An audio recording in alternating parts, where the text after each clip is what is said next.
Shalom, salam damai sejahtera buat Bapak Ibu, saudara-saudaraku, jemaat Tuhan, sahabat-sahabatku dimanapun Anda berada. Selamat bertemu kembali dengan saya Pendeta Urbanus Sinambela, dan kami menyampaikan selamat tahun baru. Terpujilah nama Tuhan oleh karena Tuhan telah memberkati kita. Dihantarkan kita oleh kasih dan kuasa yang luar biasa. Kita boleh melewati tahun 2022 hingga kita boleh memasuki hari pertama di tahun 2023 ini. Untuk itu marilah kita boleh memberikan perhatian kita merenungkan sejenak firman Tuhan dengan satu tema, bagaimana menghidupkan kehidupan yang baru. Kita perlu menghidupkan satu kehidupan yang baru. Bagaimana kita menikmatinya? Apakah kita hanya sekedar menikmati kehangatan baju baru, pakaian baru, parfum baru, kelengkapan perabotan rumah yang baru, mungkin ada yang beli motor baru, ada beli mobil baru atau rumah baru, atau adakah sesuatu hal yang baru di dalam hati kita membuat suasana menyambut tahun baru ini? Apapun yang terjadi, yang kita lewati di tahun 2022, tapi hati kita bersuka cita, hati kita baru untuk menyambut berkat-berkat yang baru di tahun 2023 ini. Semoga dengan kasih sayang berkat-berkat Tuhan, kita boleh merasakan hari ini hari bahagia. Tuhan ada bersama dengan kita. Tuhan ada di sini. Oleh karena itu, saya ingin menyampaikan satu ayat firman Tuhan mengawali renungan kita untuk menyambut hari bahagia, hari yang penuh berkat tahun baru ini. Nikmatilah kasih yang baru. Firman Tuhan di dalam Zefanya 3:17 menyatakan Tuhan Allahmu ada di antaramu sebagai pahlawan yang memberi kemenangan. Ia bergirang karena engkau dengan sukacita. Ia membaharui engkau di dalam kasih-Nya. Ia bersorak-sorak karena engkau dengan sorak-sorak. Tuhan Allah hadir di sini.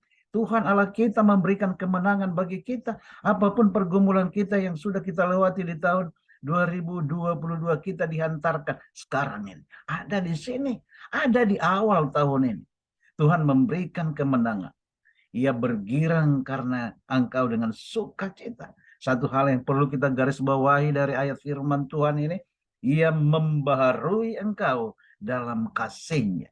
Semoga kita boleh merasakan hidup di dalam kasih Allah, di dalam menyambut suasana baru, program-program yang baru, rencana-rencana kerja yang baru, supaya kita mencapai hasil-hasil yang baru. Pertanyaannya, bagaimana menghidupkan kasih yang baru? Agama yang berasal dari Allah adalah agama satu-satunya yang akan menuntun kepada Allah. Agar kita benar melayani Dia, kita harus dilahirkan di dalam roh ilahi. Ini akan menyucikan hati dan memperbaharui pikiran, memberikan kepada kita sebuah kemampuan baru untuk mengasihi Allah. Dicatat di dalam The Sire of Ages halaman 189. Jika kita sudah menemukan satu agama yang benar, agama yang berasal dari Allah, itu menuntun kita kepada Allah sendiri. Dan Allah akan menuntun kita untuk melayani Dia. Supaya kita dilahirkan di dalam rohnya, roh ilahi. Itu yang akan membawa kita kepada satu penyucian. Menyucikan hati kita dari hati yang kotor menjadi hati yang bersih, hati yang baru.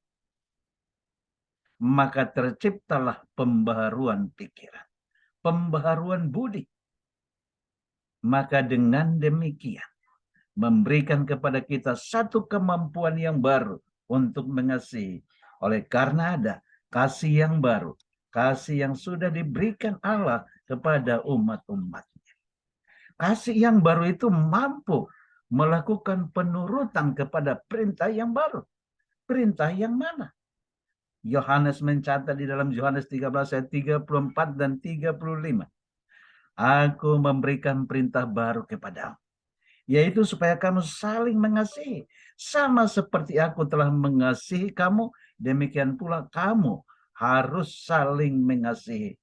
Dengan demikian, semua orang tahu bahwa kamu adalah murid-muridku, yaitu jikalau kamu saling mengasihi. Aku akan memberikan perintah yang baru. Perintah yang sudah ada di dalam perjanjian lama. Yang diberikan kembali menjadi satu perintah yang harus diikuti dengan kasih yang baru. Oleh karena itu, Tuhan lebih dulu mengasihi kita, kasih itu akan membawa kita kepada satu penurutan. Mengasihi harus dimulai dari hati. Hati kita, seluruh tubuh kita penuh dengan kasih. Maka kita akan hidup di dalam kasih. Nah, kita membawa kasih itu kepada orang lain dan mengasihi sesama kita. Maka kita juga mampu akan mengasihi Allah. Kasihilah Tuhan Allahmu dengan segenap hatimu, dengan segenap kekuatanmu dan segenap akal budimu. Matius 22, 37 sampai 39. Saudaraku yang diberkati Tuhan, kasih yang diberikan Tuhan itulah senjata kita untuk mengasihi. Dan mengasihi sesama juga adalah bagian dari perintah itu. Jadi perintah yang baru adalah kasih. Mengasihi Tuhan Allah dan mengasihi sesama. Bagaimana kita bisa melakukannya? Kasih yang baru. Penurutan karena kasih yang baru. Mungkin kita pernah mengalami suatu perasaan terpaksa untuk melakukan penurutan, tapi kita lakukan. Itu adalah penurutan oleh karena kasih yang lama. Kasih kita sudah usang, tidak pernah disucikan, tidak pernah dibaharui. Tapi agama yang baru yang berasal dari Allah tadi adalah menuntun kita kepada penyucian hati, pembaharuan pikiran. Sekarang kita harus menuruti perintah Tuhan dengan kasih yang baru itu. Hanya oleh karena kasih Yesus kita mampu melakukan penurutan itu. Turutilah perintah Tuhan dengan kasih Yesus yang baru. Perintah itu ditulis di dalam loh hati kita. Paulus menuliskan di dalam 2 Korintus 3 ayat 3. Karena telah ternyata bahwa kamu adalah surat Kristus yang ditulis oleh pelayan kami, ditulis bukan dengan tinta, tetapi dengan roh dari Allah yang hidup. Bukan pada loh-loh batu, melainkan pada loh-loh daging, yaitu di dalam hati manusia. Hati kita, biarlah kita izinkan menjadi loh penulisan hukum Tuhan. Sehingga ketika roh itu menulis, maka orang lain bisa membaca bahwa kita adalah surat kiriman Kristus. Hati kita menjadi loh penulisan hukum Tuhan. Hukum kasih. Bukan lagi loh batu yang ditulis di Gunung Sinai. Bapak Ibu Saudaraku yang diberkati Tuhan. Adalah sungguh indah kehidupan yang hatinya telah dituliskan perintah baru itu. Hati kita menjadi tempat Roh Kudus, di mana hati itu memiliki satu takhta dan di sana didudukkan seorang yang kudus. Dan biarlah Roh Kudus itu selalu ada di dalam diri kita, di dalam hati kita, menuntun kita kepada satu kehidupan yang selalu baru setiap hari. Dan untuk itu kita perlu berdoa seperti Raja Daud. Di mana Raja Daud menyampaikan doanya di dalam Mazmur 51 ayat 12 dan 13. Jadikanlah hatiku tahir ya Allah, dan perbaharuilah batinku dengan roh yang teguh. Janganlah membuang aku dari hadapan, dan jangan mengambil rohmu yang kudus daripada saudaraku yang dikasihi Tuhan. Doa ini adalah sangat penting. Biarlah Tuhan selalu menjadikan hati kita suci, bersih, dan tahir. Dan biarlah Tuhan membaharui batin kita, jiwa kita, dengan roh yang teguh. Roh yang telah diberikan oleh Tuhan. Roh yang telah dibaharui setiap hari. Sebab jika tidak, kalau kita dibuang dari hadapan Tuhan, jika rohnya diambil dari kita, maka satu kehidupan yang mengerikan akan terjadi bagi kita. Di mana ada seorang ditinggalkan oleh roh Allah, maka roh setan akan masuk dan bahkan 7 kali lipat. Itulah yang akan membawa kengerian dalam kehidupan seseorang. Untuk itulah kita sangat perlu berdoa seperti Raja Daud. Janganlah mengambil rohmu yang kudus daripadaku. Janganlah membuang aku dari hadapan. Sebab jika hal ini sempat terjadi, rohnya diambil dari kita. Kita dibuang dari hadapan Tuhan. Ngeri sekali saudara. Oleh karena itu, biarlah kita memohon, jadikanlah hatiku tahir ya Allah.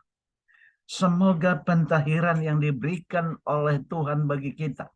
Kita dengan hati yang gembira, hati yang senang, menyambut tahun baru, menjalani hari-hari yang baru, menjalankan tugas-tugas yang baru, pekerjaan-pekerjaan yang baru. Kita akan menunggu hasil-hasil yang baru, pencapaian-pencapaian yang baru, dengan berkat-berkat yang baru.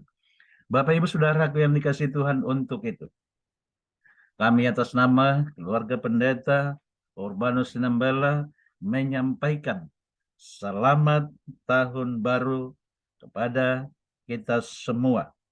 Semoga di tahun baru 2023 ini kita semakin diberkati Tuhan dengan limpahnya. Jika ada sesuatu kata, tulisan yang kami sampaikan, ucapan-ucapan yang tidak berngeda, mungkin di dalam benak kami menyampaikan satu renungan adalah benar, tapi yang terucap salah, oleh karena itu mohon dimaafkan. Salah penulisan, maafkan kami. Ya, biarlah kita saling mengampuni karena Yesus telah lebih dulu mengampuni kita. Hidup saling memaafkan, saling mengampuni itu adalah kehidupan yang diberkati oleh Tuhan, dan tentunya kami juga. Jika ada sesuatu kata yang salah atau tindakan yang salah dari Bapak Ibu, sahabat-sahabatku di media sosial, kami akan mengampuni juga. Biarlah pada hari ini kita hidup saling mengampuni oleh karena Tuhan telah membaharui kita. Semoga dengan roh yang baru dan kasih yang baru yang Tuhan berikan bagi kita di awal tahun 2023 ini, dengan senang hati kita akan menerima perkara-perkara yang baru. Mungkin yang belum kita pikirkan, tapi Tuhan sudah siapkan bagi kita. Oleh karena itu, marilah kita serahkan hati kita dituntun oleh roh yang baru itu. Tuhan Yesus memberkati. Sejenak kita berdoa. Terpujilah nama-Mu ya Tuhan Allah kami, Allah Maha Besar, Maha Kasih di sorga. Terima kasih oleh karena Tuhan telah memberkati kami. 1 tahun penuh 2022. Menghantarkan kami ke tahun 2023.